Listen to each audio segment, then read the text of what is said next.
کچھ ان کے پاس کھانا رہا ہوگا، تھوڑا بہت پانی۔ 100 سال تک وہ کھانا پانی، رب تعالیٰ فرماتے ہیں دیکھ اس کے طرف، لم یتسنہ، 100 سال تک میں نے تیرے کھانے اور پانی کو محفوظ رکھا ہے۔ وانظر الی حمارک، اور اپنے گدھے کی طرف دیکھ۔ گدھا جو ہوتا ہے اس کی ایسی ایوریج عمر جو ہے بعض لوگ بتاتے ہیں 30 سال ہوتی ہے، 25-30 سال۔ یہ کوئی تحقیق نہیں، اور میں کوئی اس کا جانوروں کا ڈاکٹر واکٹر نہیں ہوئی، اپن تو چھوٹے سے آدمی ہیں۔ ایسا کہا جاتا ہے کہ 25-30 سال اس کی ایوریج عمر ہوتی ہے۔ وہ گدھا مر کے سڑ کے خالی ہڈیاں اس کی بچی تھیں، 100 سال کا زندہ۔ اگر 30 سال 40 سال کا بھی رہتا ہو تو 100 سال گزرے نا، کیسے رہے گا وہ؟ تو جو چیز کچھ دن رہ سکتی تھی اس کو پوری طرح اللہ نے ضائع فرما دیا، اور جو چیز دن 2 دن میں خراب ہو سکتی تھی، کھانا پینے کی چیزیں، اس کو اللہ نے 100 سال تک محفوظ رکھا۔ ایسا اللہ ولی الذین آمنوا، ایمان والوں کا ولی ہوتا ہے۔ پھر فرمایا وَلِنَجْعَلَكَ آیَةً لِلنَّاسِ، اصل میں ہم تجھ کو لوگوں کے لیے نشانی بنانا چاہتے ہیں۔ وَانظُرْ إِلَى الْعِظَامِ كَيْفَ نُنشِزُهَا، دیکھ اس کی ہڈیوں کی طرف۔ وہ جو گدھا ہے اس کا جو ڈھانچہ پڑا ہوا ہے نا، اس کی ہڈیوں کی طرف دیکھ۔ كَيْفَ نُنشِزُهَا، نُنشِزُهَا اس لیے آیا کہ ہڈیاں بھی سب 100 سال ہو گئے تھے نا، تو ہڈیاں بھی ٹکڑے ہو کے ادھر ادھر ہو گئی تھی۔ ایک ڈھانچہ وہ ہوتا ہے کہ ابھی اس کا چمڑا نکال لیے، گوشت نکال لیے، اور اس کو جو کٹوں ڈھانٹا، پورا ڈھانچہ ایک دوسرے میں جڑا ہوا، ایسی کیفیت میں تھوڑی تھا، وہ ہڈیاں کو ٹکڑا ہو گیا تھا۔ اس لیے رب نے فرمایا دیکھ ننشزھا، ہم کیسے اس کو جوڑتے ہیں، ثم نکسوہ لحما، اور پھر ہم اس کے اوپر اپنے اس پر گوشت چڑھاتے ہیں۔ اب حضرت دیکھ ہی رہے تھے اس کی طرف، رب تعالیٰ کا معاملہ یہ ہے، کن فیکون والے اللہ ہیں وہ۔ حضرت عزیر دیکھ ہی رہے تھے، ان کے دیکھتے دیکھتے ساری ہڈیاں ہلی، ہڈیاں مل گئیں، ہڈیاں مل کے اس پر گوشت اللہ نے چڑھا دیا، اس پر سر کر کے پورا اس کا چمڑا چڑھ گیا، اور گدھا کھڑے ہو کر ڈھیچو ڈھیچو بولنے لگا۔ حضرت دیکھ ہی رہے اس کو، یہ سارا کام منٹوں میں، آج اب اس وقت منٹ اور سیکنڈ منٹوں میں ہوا، بس وہ دیکھتے رہے، اور کیا ہو گیا۔ رب تعالیٰ نے فرمایا فلما تبین لہ، واضح ہو گیا ان پر، قال اعلم ان اللہ علی کل شیء قدیر، جان گیا اللہ ہر چیز پر قدرت۔ میں یہ سوچ رہا تھا کہ کیسے اللہ زندہ کرے گا، میرے سامنے میرے اللہ نے اس گدھے کو زندہ کر کے بتا دیا، میں سمجھ گیا کہ اللہ کیسے زندہ کرے گا۔ اگلا حصہ جو ہے پھر حضرت ابراہیم علیہ السلام کا ایک واقعہ، وَإِذْ قَالَ إِبْرَاهِيمُ رَبِّ أَرِنِي كَيْفَ تُحْيِي الْمَوْتَىٰ، حضرت ابراہیم نے عرض کیا پروردگارا مجھے بتا دے، دکھا دے، ارینی دکھا دے۔ دیکھنے کے لیے قرآن شریف میں 3 لفظ، نظرہ بصرہ را، 3 لفظ آئے ہیں، نظرہ بصرہ اور رعا۔ ارأیت الذی رعا ہے۔ حضرت ابراہیم دعا کرتے ہیں رب ارنی، اے رب میرے مجھے دکھا دے، کیف تحیی الموتیٰ، تو مردوں کو کیسے زندہ کرے گا، کیسے زندہ کرتا ہے، دونوں ترجمہ کر سکتے ہیں۔ قال ولم تؤمن، یہ رب تعالیٰ نے جو پوچھا، یہ اللہ عالم الغیب ہے، اس کو سب معلوم ہے کون کیا سوال کس لیے کر رہا ہے۔ یہ ہمارے لیے رب نے پوچھا، اگر یہ حصہ نہ ہوتا تو شاید کسی پڑھنے والے کو شک ہوتا، معاذ اللہ ثم معاذ اللہ، حضرت ابراہیم کے بارے میں ان کو یقین نہیں تھا کیا کہ اللہ تعالیٰ کیسے زندہ کرے گا، اس لیے رب تعالیٰ نے پوچھا اولم تؤمن، کیا تجھے یقین نہیں ہے؟ قال بلا، نے فرمایا کیوں نہیں، حضور والا پورا اچھا سارے ایمان والے، جتنے ایمان والے حضرت آدم علیہ السلام کی امت سے لے کر نبی کریم صلی اللہ علیہ وسلم کی امت کے آخری فرد تک جتنے ایمان والے ہوں گے، ان سب کے ایمان کا سبب کون بنا؟ حضرات انبیاء۔ خود نبی کا ایمان کیسا ہوتا ہو، یہ اس کے بعد بھی اللہ تعالیٰ کا معاملہ ہے میرے بھائی، نبی سے زیادہ اعلیٰ ترین اور اکمل ترین ایمان کسی کا ہو ہی نہیں سکتا۔ اس کے بعد بھی اللہ کا کوئی ایسا غیبی نظام ہے کہ کچھ چیزیں جیسے شب معراج میں نبی کریم صلی اللہ علیہ وآلہ وسلم کو جنت اور جہنم کی سیر کروا، روحوں سے ملاقات کروا، عالم بالا کا سفر کروا۔ ظاہر ہے وہ سب چیزیں جو ہیں باقی سارے انسانوں کے لیے یؤمنون بالغیب میں وہ ہے، غیب کی چیزیں اس پر ایمان لانا ہے، لیکن اپنے نبی کو جن کا ایمان سب سے افضل ترین ایمان ہے ان کو اس کا مشاہدہ بھی کرنا، یہ اللہ کا معاملہ۔ حضرت ابراہیم نے فرمایا قال بلا، میں بھلا کیوں نہیں پروردگارا، ولکن لیطمئن قلبی، میں اصل میں اپنی آنکھوں سے دیکھ کر میرے قلب کو اطمینان ہو جائے۔ ایسے زندہ کرے گا اللہ، کیسے زندہ کرے گا؟ حضرت عزیر کو دکھا دیا کیسے زندہ کرے گا، تو میں ذرا اپنی آنکھ سے اس منظر کو، میرا ایمان تو بالکل ہے کہ آپ مردوں کو زندہ کریں گے پروردگارا، لیکن لیطمئن قلبی، ذرا میرے دل کو اطمینان ہو جائے، ایسے زندہ ہو۔ قال فخذ اربعۃ من الطیر، حضرت حق نے فرمایا 4 پرندوں کو لے لو، فسرہن، اس کا ترجمہ بعض ترجمہ نگار کرتے ہیں ان کو ہلا لے۔ اب ہلانا ایک جو لفظ ہے اپنا، ہلانا کا مطلب ہوتا ہے خود سے مانوس کر لینا، ایسا نہیں کہ پرندوں کو پکڑ لو ایسے ایسے ہلانا، یہ ہلانا نہیں۔ اس لیے میں نے اس کا ترجمہ کیا کیا، خود سے مانوس کر لو۔ اور واقعہ یہ ہے پرندے بھی جو ہوتے ہیں، پرندے کیا مختلف جانور جو پالتو جانور ہیں، اللہ تعالیٰ نے ان کے اندر یہ صفت رکھی ہے کہ وہ اپنے پالنے والے، یعنی جس کے بھی اللہ تعالیٰ ملکیت میں اس کو رکھتا ہے۔ یہ اپن لوگ جو عید الاضحیٰ پہ قربانی کرتے ہیں، ادھر لایا بکرا 2-3 دن ذرا کھلا دیا، ہاتھ پھیر دیا، ذبح کر دیا۔ بعض لوگ جو بکرے کو سال بھر پالتے ہیں، بچے کے جیسے پالتے ہیں بھائی، اس کو بچے کے جیسے، اور وہ جانور بھی اتنا مانوس ہو جاتا ہے گھر والوں سے۔ بہت سے ایسے جانور ہوتے ہیں الحمدللہ گھر کو کبھی گندہ نہیں کرتے۔ میں نے میرے گھر کے پڑوس میں ایک صاحب تھے، لاولد تھے، اب بچے نہیں ہیں تو کسی کے بچے بھی لگے، لیکن ان کو اللہ نے یہ شوق دیا تھا وہ بکرے پالتے تھے اور خصی کر کے، اور پھر وہ بکرے بھی ایسا مطلب سال 2 سال 3 سال میں ایسے ہو جاتے تھے کہ ان سے چلنا نہیں ہوتا تھا۔ جب وہ فجر کی نماز کے بعد تھوڑی دیر کے لیے باہر چھوڑتے تھے ہماری مسجد سامنے، ہم لوگ خالی وہ بکروں کو دیکھنے کے لیے کھڑے رہتے تھے، عجیب و غریب بکرے اور اتنے مانوس۔ تو اب جب جانور مانوس ہو جائے مطلب پوری طرح تو اس کو پہچان لے، وہ تجھ کو پہچان لے، فسرہن الیک، اپنے سے، ثم اجعل علی کل جبل منہن جزءا، اب اس میں خود بخود ہے، پھر ان کے ٹکڑوں کو مختلف پہاڑوں پہ رکھ دو، یعنی ظاہر ہے کہ سب کو ذبح کر لو 4 پرندوں کو، اور ان کے گوشت کو اور ان کے پروں کو ان کی ٹانگ کو اور سب کچھ ملا ڈالو، مکس کر لو، اور اس میں سے تھوڑا تھوڑا تھوڑا جو مختلف پہاڑ ہیں مکے کی وادی میں الگ الگ پہاڑوں پر ان کے اجزاء کو تھوڑے تھوڑے رکھ دو مختلف پہاڑوں پر، ثم ادعہن، اور پھر ان کو آواز دو، اس لیے کہ جب تم نے اپنے آپ سے مانوس کیا ہے تو ان کو آواز تو دیتے ہوگے نا، تو جس طرح ان کو زندہ تھے وہ بلاتے تھے نا، تو یہ ادعہن کا مطلب ہے ان کو اس طرح بلاؤ جس نام سے بلاتے تھے، یأتینک سعیا، وہ آ جائیں گے تمہارے پاس دوڑتے ہوئے۔ مفسرین نے بڑا ایک نقطہ یہاں، پرندے تھے نا، اڑتے ہوئے آنا چاہیے، رب نے فرمایا دوڑتے ہوئے آئیں گے۔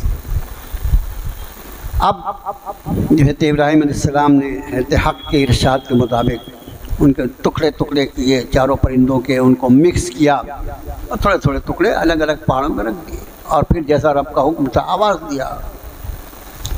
تو اب آواز جب دیا تو ظاہر ہے مختلف پرندوں کے مختلف اجزاء مختلف حصوں پہ رکھے ہوئے تھے، وہ سارے حصے فضا میں بلند ہوئے اور سارے ایک دوسرے سے مکس ہوئے، اور اللہ نے سارے پرندوں کو زندہ کر کے وہ سب کے سب چلتے ہوئے حضرت ابراہیم علیہ السلام کی خدمت میں آتے۔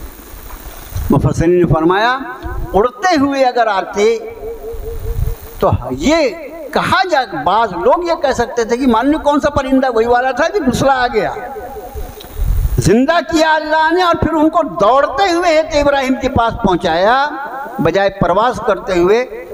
جب وہاں سے اٹھا وہ اس چٹان سے، اس پہاڑی سے، اور دوڑتا ہوا آ رہا تھا، دکھائی دے رہا یہ وہی والا پرندہ جس کو میں نے پالا تھا اتنے دن تک، وہی باز آ رہا ہے، وہی کبوتر آ رہا ہے، وہی کوا، جو بھی ہوگا وہی پرندے آ رہے ہیں۔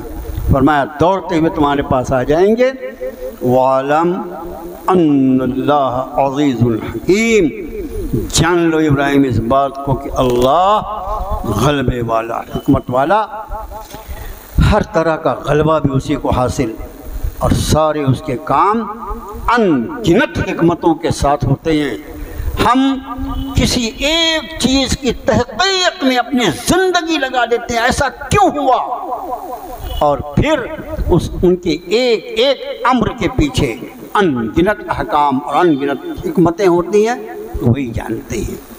بس اللہ سے دعا ہے کہ اللہ تعالیٰ ہم سب کو اپنی معرفت عطا فرمائے، اپنی پہچان عطا فرمائے، کامل ایمان عطا فرمائے، اپنی کامل بندگی کی توفیق عطا فرمائے، جناب محمد رسول اللہ صلی اللہ علیہ وآلہ وسلم کی شریعت مطہرہ پر پوری طرح ہمیں عمل پیرا ہونے کی توفیق عطا فرمائے۔